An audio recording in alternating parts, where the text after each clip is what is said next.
सूर्या हांसदा को दबाने की एक साजिश रची गई थी। उस उस उसमें उसको टॉर्चर किया गया। जब उसका मर्डर हो जाता है तो उसको प्लांट करने के रूप में दिखाया जाता है कि फेक एनकाउंटर है। यहाँ तो गैर कानूनी काम किया गया है, कानून को तो दत्ते बता करके गैर कानूनी काम कानूनी तरीके से किया गया। हाँ, गैर कानूनी काम कानूनी रूप और ढांचा दिखा के किया गया। उस बर्न इंजरी को आप कैसे साबित करिएगा कि फायर आर्म इंजरी है? और ये बर्न इंजरी कहाँ से आया है? पंकज कुमार मिश्रा को कैसे पता चलता है कि कौन नामजद है? उन्हें क्या इंटरेस्ट है ये मामला में, जो रैली में और कार्यक्रम में कह रहे हैं कि तुम जाकर के सरेंडर करो? बहुत सारे मामले आते हैं। उनका जो वॉइस रिकॉर्डिंग किया गया है पंकज कुमार मिश्रा जी का, वो भी लाया है, उसका ट्रांसक्रिप्ट भी हमने लाने का काम किया है। 2 दिन आकर के रात को धमकाया गया एक लेडीज को। 2 आदमी आते हैं, बच्चों के सामने में धमकाया गया कि सरेंडर करवाओ नहीं तो अंजाम बुरा होगा। सूर्या हांसदा मुठभेड़ आपको याद होगा, 11 अगस्त को संथाल परगना के एक नेता जिसको पुलिस ने अपराधी बताया। हालांकि उस पर बहुत सारे केसेस थे, कुछ मामलों में वो बेल पर थे, कुछ मामलों में बाइज्जत बरी हो चुके थे। तो 11 अगस्त को उसका इनकाउंटर होता है। इनकाउंटर के बाद बवाल होता है। बवाल इस बात को लेकर होता है कि परिवार के लोगों का आरोप था कि वो इनकाउंटर फर्जी है, मतलब जानबूझ के उसको पुलिस द्वारा मार दिया गया है। पंकज मिश्रा नाम के व्यक्ति पर आरोप लगता है, जो मुख्यमंत्री के विधायक प्रतिनिधि रह चुके हैं और झारखंड मुक्ति मोर्चा के बड़े नेता हैं। उन पर आरोप लगता है कि उनके इशारे पर सब कुछ हुआ है। मामला न्यायालय जाता है और सीबीआई जांच की मांग की जाती है। उसके बाद एक डेट में तो वो जो याचिका थी उसको स्वीकार किया था। दूसरे डेट में पंकज मिश्रा को एक नोटिस गया है। हमारे साथ बात करने के लिए दादा हर्ष प्रकाश हैं, वकील हैं इसी मामले को लेकर सूर्या के परिवार की तरफ से, और इन्होंने बाकायदा रीट फाइल किया, क्रिमिनल रीट। उन्हीं से मिलते हैं। भैया बहुत बहुत धन्यवाद। बहुत बहुत धन्यवाद। आप जिस तरीके से विषय आप इस मुद्दे को उठा रहे हैं, आपको भी बहुत बहुत धन्यवाद।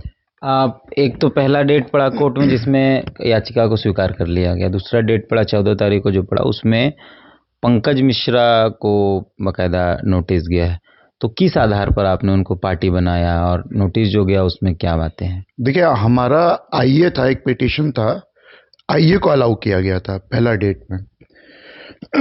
दूसरा डेट में क्या है कि काउंटर एफिडेविट फाइल करने के लिए सरकार को डायरेक्शन दिया गया है, और साथ साथ जो रिस्पोंडेंट नंबर 8 है पंकज कुमार मिश्रा, जिसके इशारे में ये पूरा संयोजित तरीके से षड्यंत्र रचा गया है, उसको भी नोटिस किया गया है। हमने रिट याचिका के माध्यम से कोर्ट को ये दिखाने का काम किया है और अपना एक स्टैंड दिया है कि ये एक मर्डर है। उनको पहले हत्या कर दिया गया है और हत्या करने के बाद में उनको एक तरीके से फर्जी मुठभेड़ दिखा करके ये मामले को रफा दफा करने की षड्यंत्र रची गई है। ये षड्यंत्र रचने में वहाँ के थाना प्रभारियों का भी हाथ है।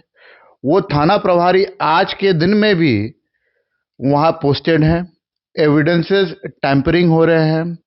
और सबसे, अगर आप किसी की बात को भी यकीन नहीं करिएगा तो मैं आपको एक फोटोग्राफ दिखाता हूँ। वो फोटोग्राफ से आपको पता चल जाएगा कि पोस्टमार्टम आज भी दिया नहीं गया है। और ये फोटो के माध्यम से मैं दिखाता हूँ कि 3rd डिग्री टॉर्चर किया गया है। फायर आर्म इंजरी और बर्न इंजरी अलग अलग चीज़ें होती हैं। ये फायर आर्म इंजरी का तो निशान नहीं है। पहले उनको टॉर्चर किया जाता है और किसके इशारे में किया जाता है ये सब जानते हैं। पंकज कुमार मिश्रा मुख्यमंत्री जी के विधायक प्रतिनिधि रह चुके हैं, ईडी के केसेस में भी आ चुके हैं। उनका बड़ा दबदबा रहा है। जेएमएम के रैली में उन्होंने ये कहा, एक प्रेस कॉन्फ्रेंस था या रैली था, वो जो कार्यक्रम था, उसमें उन्होंने ये कहा कि ललमटिया केस में सरेंडर करो नहीं तो मारे जाओगे। उनकी क्या हैसियत है सरकार में? वो कौन से पद में है? और अगर उस चेंज ऑफ इवेंट्स को जोड़ा जाए तो उससे एक चीज साबित हो जाता है कि सही में मारा गया। उसकी अरेस्टिंग होती है देवघर के मोहनपुर थाना क्षेत्र से। उसके बाद जुडिशियल मजिस्ट्रेट के समक्ष उसको पेश नहीं किया जाता है, न डॉक्टर के समक्ष उसको पेश किया जाता है जैसा प्रावधान है हमारा बीएनएसएस में। उसको आप साइडलाइन कर देते हैं। साइडलाइन करने के बाद वो पूछताछ में बताता है, जो आपका एफआईआर है, पूछताछ में बताता है कि सूर्या हांसदा ने बताया कि वो जो हथियार है जिसने ललमटिया केस में इस्तेमाल किया था वो कहीं और पहाड़ी एरिया में रखा हुआ है। रात के 12 बजे 8, 9, 10 पुलिसकर्मी, जिस तरीके से उन्होंने बयान भी दर्ज नहीं किया है कि कितने पुलिसकर्मी हैं, उसको उसको रिकवर करने के लिए वो उस क्षेत्र में जाते हैं रात को।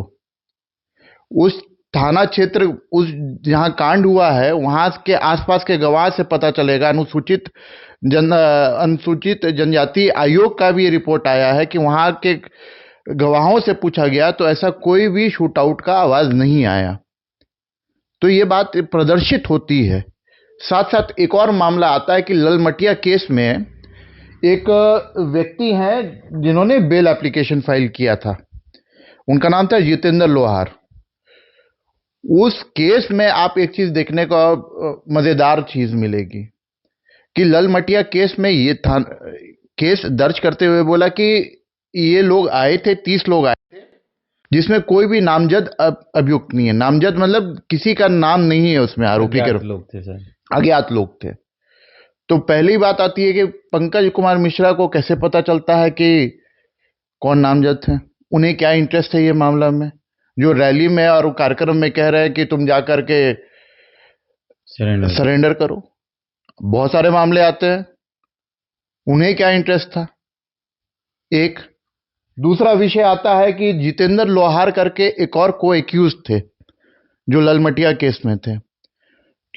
जो ट्रायल कोर्ट है, ट्रायल कोर्ट ने बेल देने का काम किया ये कहते हुए कि उसमें एक दीपक कुमार मंडल करके इंजर्ड आदमी था।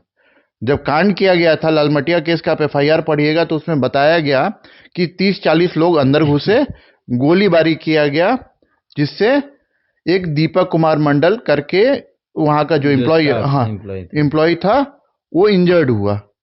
ना उसकी इंजरी रिपोर्ट है, ना उसका बयान दर्ज किया गया है ललमटिया केस में। तो ललमटिया केस भी अपने में एक संदेहास्पद मामला बनता है। मेरा मानना है ऐसा कोई केस नहीं हुआ है, ऐसा कोई कांड नहीं हुआ है। जिस तरीके से आप देखिएगा, जो रिकॉर्ड्स कहते हैं उससे साफ झलकता है कि ऐसा कोई काम नहीं हुआ है, ऐसा कोई कांड नहीं हुआ है, बल्कि सूर्या हांसदा को दबाने की एक साजिश रची गई थी। उसमें उसको टॉर्चर किया गया। जब उसका मर्डर हो जाता है तो उसको प्लांट करने के रूप में दिखाया जाता है कि फेक एनकाउंटर है, और कोई भी आदमी, दूसरा जो व्यक्ति है जो फेक इनकाउंटर के नाम पे बताया जा रहा है कि मुठभेड़ हुआ था पुलिस से, कोई एक भी अभियुक्त क्यों नहीं मारा गया? उसमें एक अभियुक्त भी पकड़ाया क्यों नहीं गया? ये पूरा से संदेहास्पद मामला बनता है। वर्चस्व की लड़ाई के चलते मैं यहां तक जाकर कहना चाहूंगा कि जो रिस्पोंडेंट नंबर 8 है उसके पूरे डायरेक्शन में ये खेल रचा गया है। तो पंकज मिश्रा के डायरेक्शन में ये सारी घटनाएं, सूर्या की मौत, केसेस, अगर हम क्रोनोलॉजी समझे तो केस होता है 44 2025 जो है ललमटिया वाला, वो केस होता है पंकज मिश्रा के इशारे पे। जांच में सूर्या का नाम नहीं होता है, फिर किसी तरह उसको नाम ऐड किया जाता है, फिर पकड़ा जाता है, विदाउट वारंट अरेस्ट किया जाता है, विदाउट नोटिस।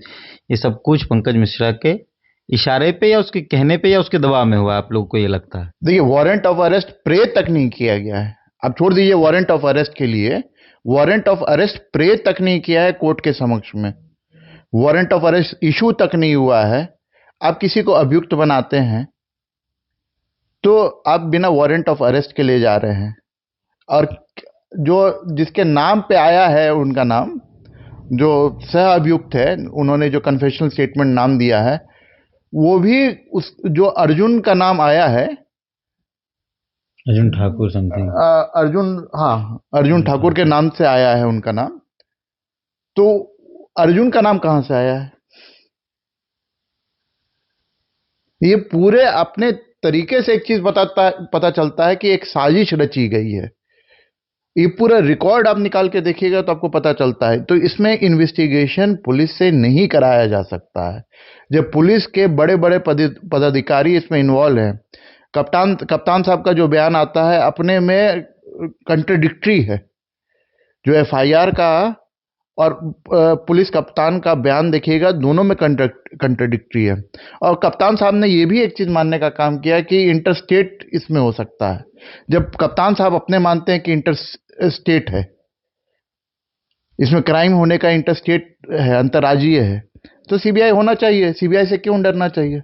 मैं तो मांग करता हूं कि रिट याचिका के माध्यम से ना करके सरकार अपने इसको, सरकार ने तो सीआईडी किया है, सीआईडी जांच कर रही है, उसकी रिपोर्ट का इंतजार है। सीआईडी को सहयोग करने वाले कौन पुलिस पदाधिकारी रहेंगे?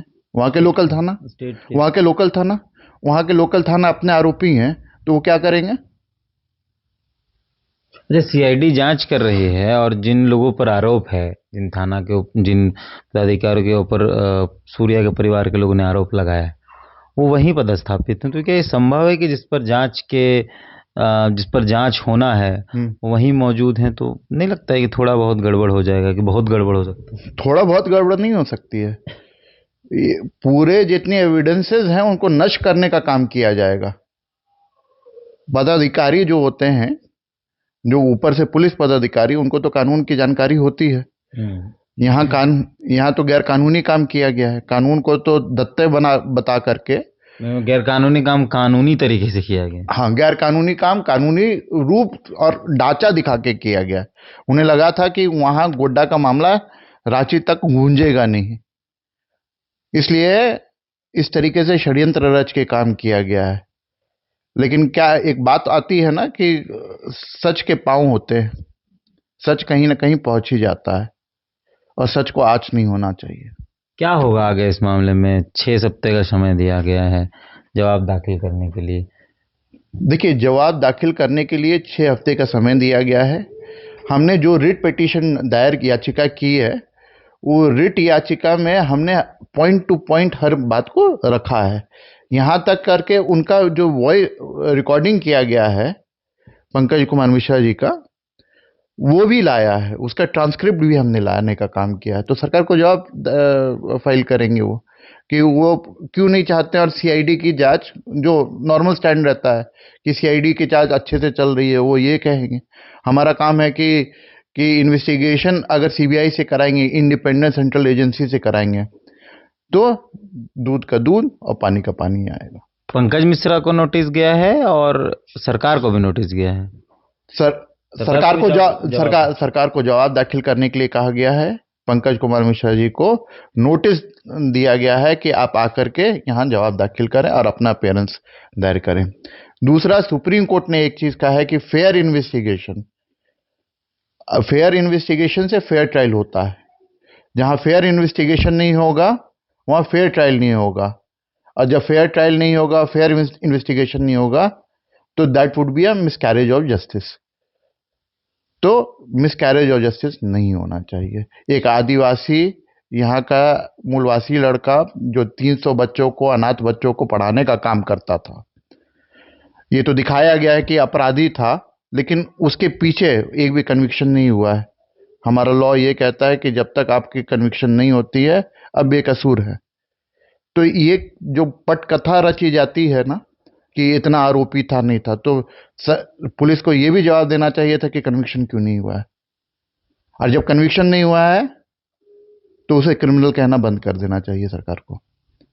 ऐसे तो बहुत सारे केसेस है झारखंड के अंदर। पुलिस खुद ही किसी को ये बताती है, आरोपी बताती है, और फिर पुलिस ही उसका आरोप साबित नहीं कर पाती, उसको बेल मिल जाता है या वो बाइज्जत बरी हो जाता है। ऐसे कई केसेस हैं रांची के अंदर। कई ऐसे क्रिमिनल, इसको पुलिस ने बताया कि खूंखार अपराधी है, कोर्ट में जाके पुलिस का सारा मामला धरा रह जाता है। तो इस भी तो एक क्रिमिनल ऑफेंस है ना, कि आप किसी को क्रिमिनल बता रहे हैं लेकिन उसको प्रूफ नहीं कर पा रहे।